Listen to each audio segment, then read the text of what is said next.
In my study, I've got two armchairs. I normally sit in this one.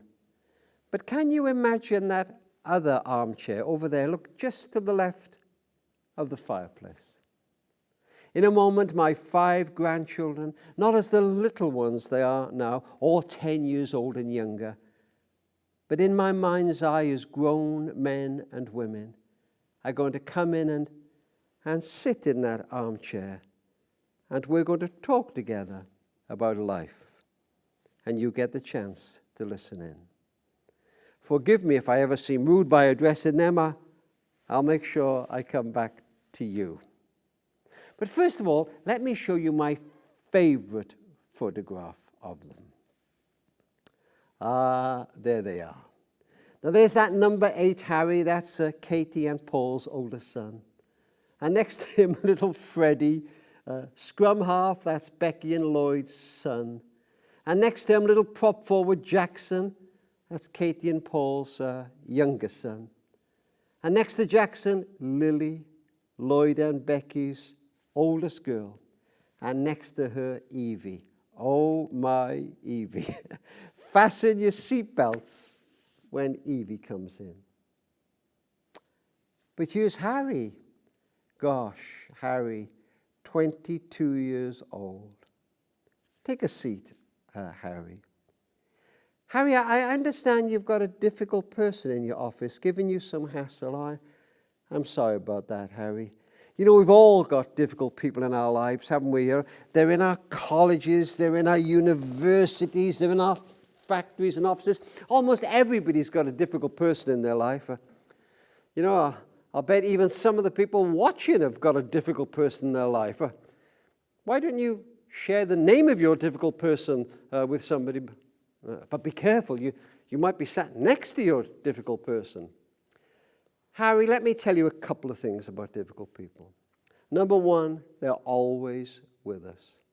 I remember reading the history of the railroads, and hundreds of years ago, one young surveyor noticed it was often the last carriage on a train that was involved in accidents. So he suggested they remove it. Difficult people are like that. You dream of the day they'll go. You imagine them getting promoted to the Australian office or taking up skydiving and fumbling with a parachute. And one day they do, and they're gone.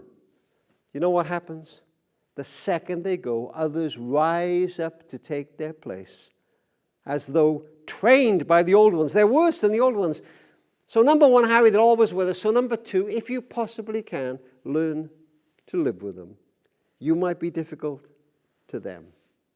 But number three, Harry, sometimes you just have to find a level that works with your difficult person. It's not ideal, but it just works. A woman wrote to me some years ago. She said, my sister is my difficult person. Since the big row at the wedding 10 years ago, we hardly speak. Occasional phone conversation, birthday cards, Christmas cards. I said, don't cut it off. At least keep it at that level. Perhaps some family trauma or some other situation will bring you together one day. Sometimes, Harry, you just have to find that level.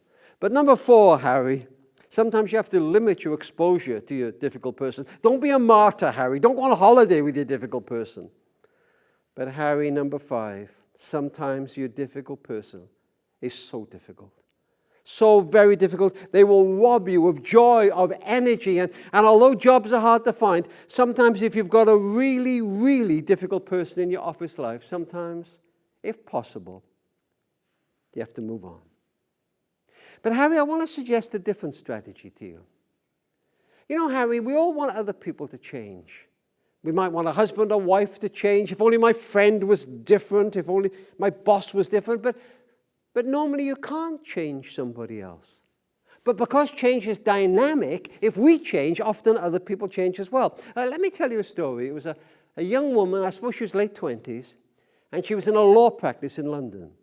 Lovely, gracious young woman. But boy, did she have a rod of steel down her back. Unfortunately, she worked for a partner in that law office who was very insecure. And the way he sorted that out was by bringing other people down. She said, he brings me down all the time. He criticizes the way I dress my hair, my telephone manner. If I draft a document, he makes sure to find something wrong with it. And he's the same with everybody. People gossip around the office, and I join in that. And And she said, one day I woke up and I thought, no, I'm not going to do that anymore.